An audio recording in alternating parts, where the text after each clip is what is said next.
Здравствуйте, в эфире информационный выпуск Амшипшара. Сегодня в программе. 94% за стабильность и безопасность, как в Абхазии выбирали президента России. О пенсионном обеспечении граждан Абхазии пресс-конференция замминистра Варсмира.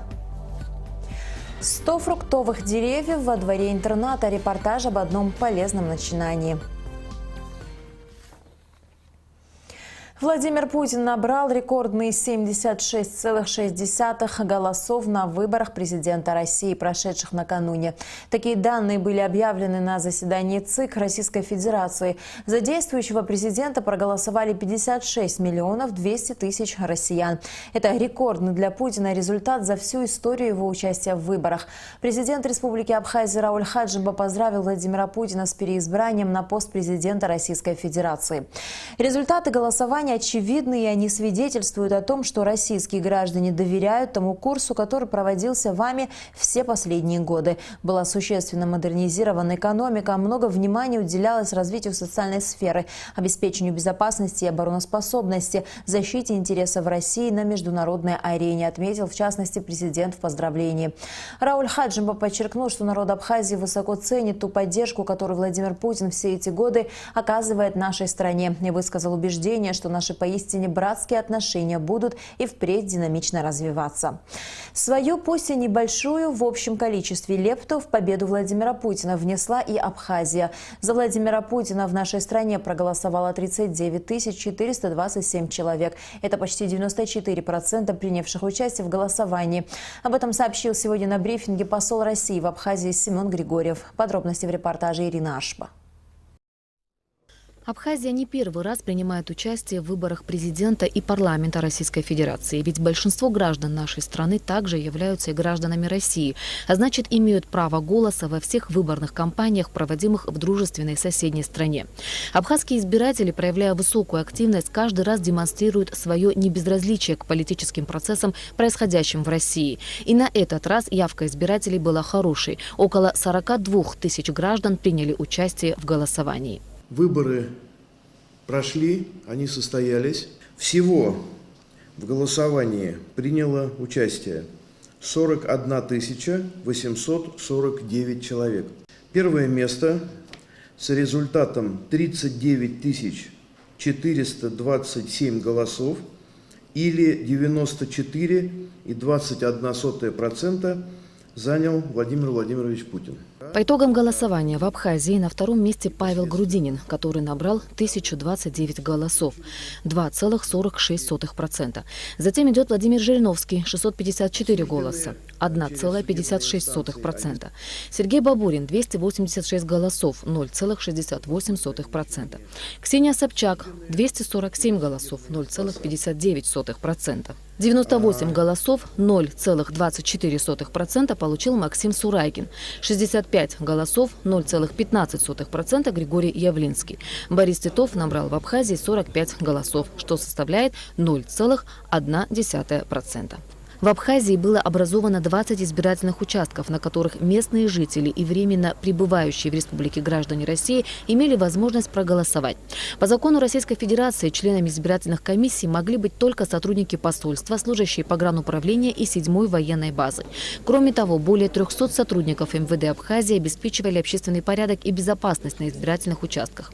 Президент Абхазии Рауль Хаджимба проголосовал на участке в здании 14-й средней школы в Сухуми.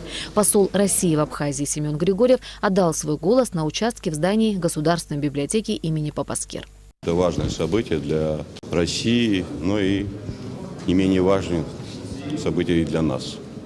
Я считаю, что в России должен быть сильный руководитель, и надеюсь на то, что так и произойдет. Выборы проходят очень активно, вы видите, что очереди, но люди стоят, не ропщут, ждут. Я тоже постоял в очереди, и люди, общаясь со мной, сказали, что некоторые из них несколько лет не ходили на выборы российских органов власти, но в этом году, ощущая особое значение момента и особую важность, они пришли проголосовать за президента Российской Федерации. Наши граждане, которые находились за пределами Абхазии, также имели возможность принять участие в выборах. К примеру, артисты госансамбля «Кавказ» проголосовали в Набережных Челнах, где проходили их гастроли. По всей Абхазии избирательной комиссией было организовано и выездное голосование. Всего поступило более 100 заявок от граждан, которые не могли прийти на участок по состоянию здоровья. Члены участковых комиссий выезжали в медицинские учреждения, в Сухумский дом престарелых и в следственные изоляторы. А избирателям из высокогорного села Псхо был предоставлен самолет в Сухум. 15 жителей села смогли проголосовать в 14-й школе. Да и погода в день выборов была не по-мартовски хорошей. Теплый весенний день способствовал особенному настроению. Избиратели отмечали, что на выборы они шли как на праздник. Выбирая президента России, мы выбираем будущее и нашей страны, отмечали они. Я ожидаю, что будет избран именно тот человек, который нужен, и мы будем рады. Я пришла на выборы с хорошим настроением. Безусловно, выборы президента Российской Федерации являются важным событием также для нашей республики.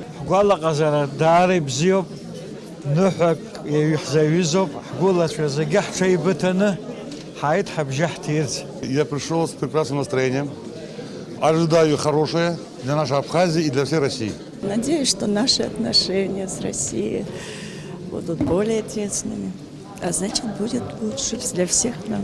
Подводя итоги выборов, прошедших на территории Абхазии, Семен Григорьев отметил, что так же, как и в России, здесь с большим отрывом победил Владимир Путин. Но в Абхазии он набрал примерно на 20% больше, чем в России. Также, в отличие от итогов голосования в Российской Федерации, в нашей стране в четверку лидеров, набравших наибольшее количество голосов, вошел Сергей Бабурин.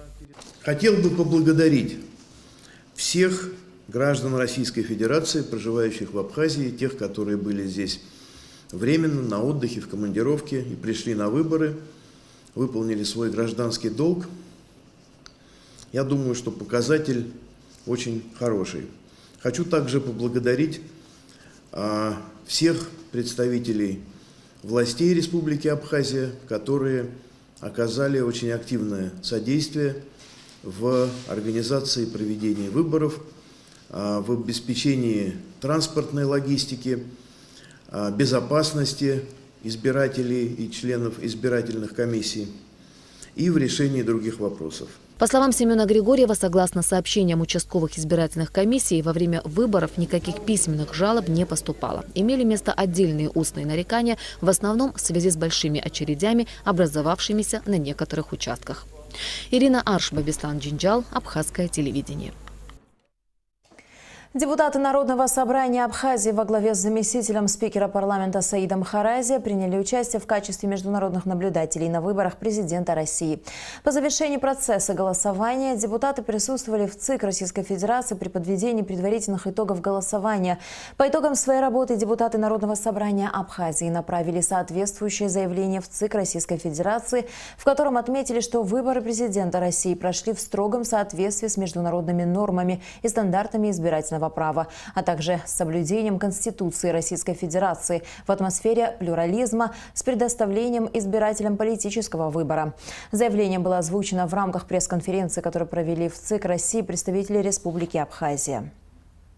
К другим новостям. Прокуратурой Гагарского района возбуждено уголовное дело по двум связанным между собой убийствам, произошедшим в Гагре. Днем 17 марта, примерно в 14:30, было совершено убийство Михаила Барциц, 1960 года рождения. Барциц скончался от огнестрельных ранений. Следователем прокуратуры Гагарского района проведен тщательный осмотр места происшествия. Изъяты гильзы от пистолета неустановленного образца и калибра. Назначены судебная, медицинская и баллистическая экспертизы. Смерть Барциц наступила от проникающего огнестрельного ранения. Уголовное дело возбуждено по статье 99 и части 1 статьи 217 Уголовного кодекса Республики Абхазия. В интересах следствия все иные обстоятельства уголовного дела разглашению на данном этапе расследования не подлежат. В тот же день прокуратурой Гагарского района возбуждено еще одно уголовное дело по факту убийства Рамина Хашиг, 1981 года рождения. Примерно в 23:00 в отделении реанимации ЦРБ Гагарского района группа неустановленных лиц из числа родственников Михаила Барциц, убитого ранее, из мести за смерть последнего с использованием предположительно пистолета Макарова совершено умышленное убийство Рамина Хашиг. 17 марта 2018 года прокуратурой Гагрского района возбуждено уголовное дело. Следственной группой прокуратуры Гагрского района проведен осмотр места происшествия и наружный осмотр, в котором установлено, что на теле Хашиг имеются колото-резанные раны и огнестрельные ранения. В настоящее время проводятся оперативно-следственные мероприятия с целью установления лиц, причастных к совершению убийства. В связи с общественным резонансом, в связи с убийствами граждан Барцыц и Хашиг, генеральным прокурором Республики Абхазия Ачпазурабом Шотовичем дано указание об истребовании материалов обоих уголовных дел для их дальнейшего расследования Следственным управлением Генеральной прокуратуры Республики Абхазия. Граждане Абхазии смогут подать документы на обмен абхазского внутреннего паспорта теперь и в субботу с 9 до 14 часов. Как сообщает пресс-служба МВД Абхазии, приказ об этом подписал министр внутренних дел Гарри Аршба. В пресс-службе подчеркивают, что подобное решение принято в связи с увеличением количества лиц, подающих документы на обмен абхазского внутреннего паспорта. Согласно постановлению Кабинета министров Республики, произвести обмен старых паспортов на новые необходимо до 31 декабря текущего года. Министерство труда, занятости и социального обеспечения Абхазии обратилось в Минтруд России с предложением внести изменения в соглашение между двумя странами в области пенсионного обеспечения. Об этом сообщила сегодня журналистам на пресс-конференции ВАРС мира заместитель министра Ольга Когония. С января 2018 года в республике сложилась сложная ситуация с назначением российской пенсии гражданам Абхазии, а именно мужчинам 1958 года рождения и женщинам 1963 года рождения. Как отметила заместитель министра труда, занятости и соцобеспечения Республики Абхазия Ольга Когония, для получения российской пенсии этим гражданам необходимо подтвердить стаж работы, что не всегда представляется возможным, учитывая то, что во время Отечественной войны народ Абхазии большая часть архива сгорела. 1963 года женщины должны наработать определенное количество лет. На сегодняшний день это 9 лет для этого года рождения. И определенное количество баллов. Пенсионные баллы складываются тоже из некоторых периодов и работы, и других критериев. Если стаж и можно каким-то образом подтвердить, доказать, да, для Российского пенсионного фонда, то у нас в основной массе, в связи с тем, что у нас в стране была война, не сохранились документы о зарплате. А это очень важный критерий как раз-таки для того, чтобы доказать, что ты принимал посильное участие в трудовой деятельности в советское время. Министерство труда, занятости и соцобеспечения Абхазии направило в Минтруд России предложение внести изменения в соглашение между двумя странами в области пенсионного обеспечения. Изменение касается возможности учитывать стаж для назначения российской пенсии не по дате распада СССР, а по дате создания в России персонифицированного учета в 2002 году. Каждый человек, видно, какие он отчисления производил со своих заработков. Но это в стране Россия. В нашей стране такого не применялось для назначения российской пенсии. Мы предложили Российской Федерации, не знаю, в виде исключения, может быть, ввиду того, что у нас была война, что у нас действительно не сохранились документы, а люди работали, каким-то образом попытаться их пенсионно обеспечить со стороны Российской Федерации. На пресс-конференции речь шла и о проекте реформирования пенсионной системы Абхазии, которая позволит поднять уровень пенсионного обеспечения граждан республики за счет бюджета страны. Концепция пока на стадии разработки. 22 марта в Сухуме состоится очередное заседание 7-го съезда Всемирного Абхазо-Базинского конгресса. На повестке дня заседания рассмотрение внесения поправок в устав ВАК, приняты на заседании съезда 8 декабря 2017 года, и выборы Высшего совета ВАК. Министерство по курортам и туризму Абхазии и Торгово-промышленная палата Республики Абхазия приняли участие в 25-й международной выставке МИД в Москве.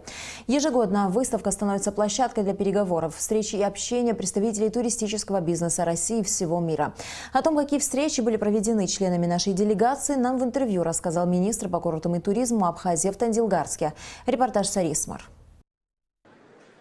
В В международной выставке МИД в Москве абхазская делегация принимает участие 3-й год подряд. В этом году для представления своей продукции Абхазии был выделен павильон в 50 квадратных метров и стенд.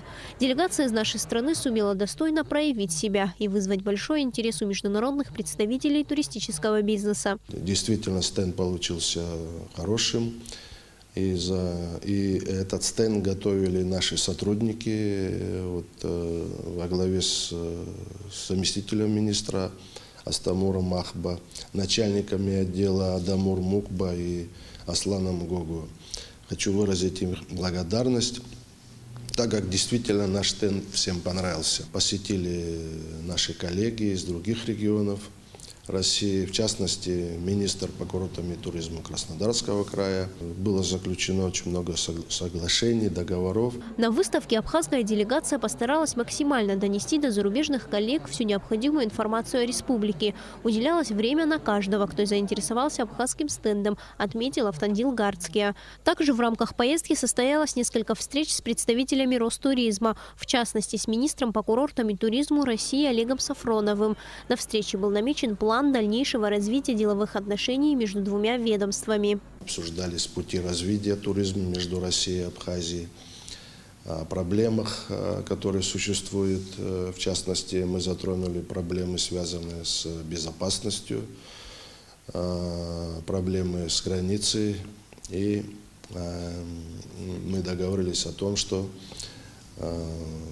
будем готовить документ, будем в ближайшее время подписывать договор о сотрудничестве между нашими ведомствами. Также участники и посетители выставки имели возможность ознакомиться с широким спектром производимой в нашей стране продукции, которая была развернута торгово-промышленной палатой Абхазии. Это алкогольные напитки, джемы, варенье, аджика, чай, мед, сызбал, а также сувенирная продукция. Сария Смыр, Саида Гухава, Абхазское телевидение.